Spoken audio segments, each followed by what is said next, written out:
I think the Palestinian people, Gaza people, 1.5 million of them actually paying a price for the Israeli election campaign.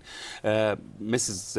Livni, she would like to show herself as a very strong leader of Kadima, to be a candidate or a strong candidate to win this election. This is the problem. When she said, you know, we wouldn't have peace as long as Hamas in Gaza. Hamas started its control of Gaza 18 months ago. Why we didn't have peace before that?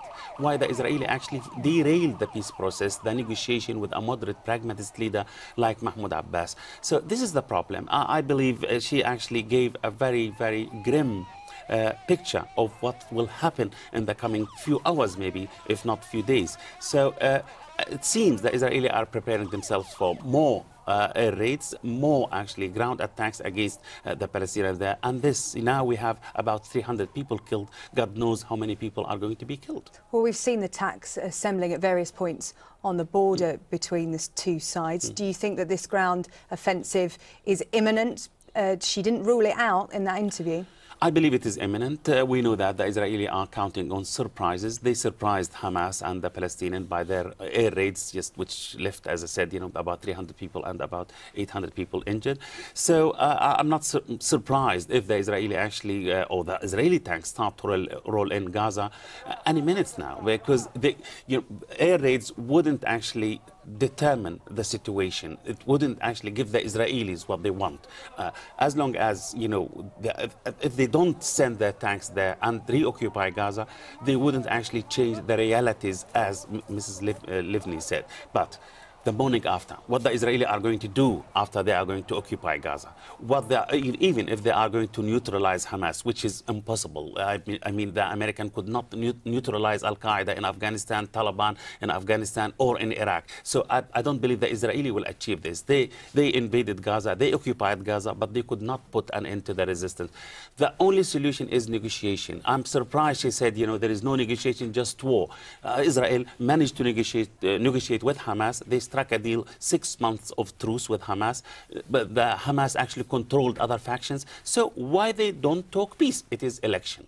Livni is going for election, and she wants to win this on the accounts of Gaza innocents. Well, let's just quickly talk about stronger rhetoric coming from Downing Street, a statement released by the British Foreign Secretary David Miliband, calling for an urgent ceasefire and an immediate halt to all violence in Gaza. Now, this is different from yesterday when the British government were calling for restraint. I'm glad, you know, Gordon Brown and David Miliband asked the Israeli to stop these hostilities, because the outcome of this, if this kind of hostilities continue, if the number of deaths and injured people in Gaza escalate, which this is the case, I think this will be a disaster to the West in the Middle East. Now the West are struggling in Iraq, they are struggling in Afghanistan.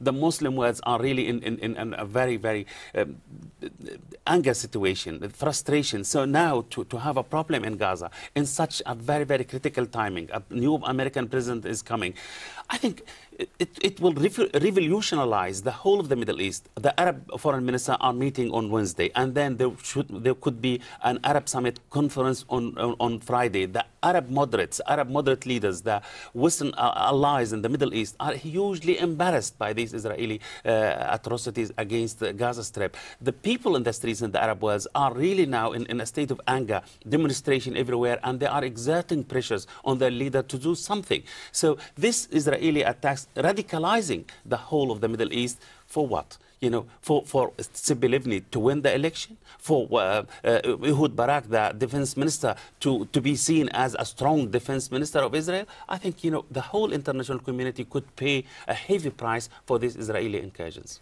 Abdul Bari Atwan, thank you very much for joining us. Israel says it may send ground troops into Gaza if Palestinian militants keep up their cross-border attacks. Airstrikes on Hamas targets in the territory have continued today. Medical staff inside Gaza say that more than 280 people have been killed since yesterday, some of them children. So I think it's just really important that we show our solidarity with the Palestinian people. You know, these people have been occupied, their land is occupied. The Gaza borders have been shut by the Israelis, while apparently there's been a ceasefire. So although both sides haven't actually been attacking each other with rockets, the Palestinians have been suffering because they've been having no fuel, no medical supplies, no food getting in, and you know, obviously this has driven them to despair, and they have been using rocket attacks on Israel, and now Israelis are saying that they're having to retaliate to protect their people. But what people don't seem to understand is that only one Israeli has died in all of this, and yet we've almost had 300 Palestinians that have been killed. And actually in the last 18 months while the ceasefire has been happening, 27 Palestinians were actually killed.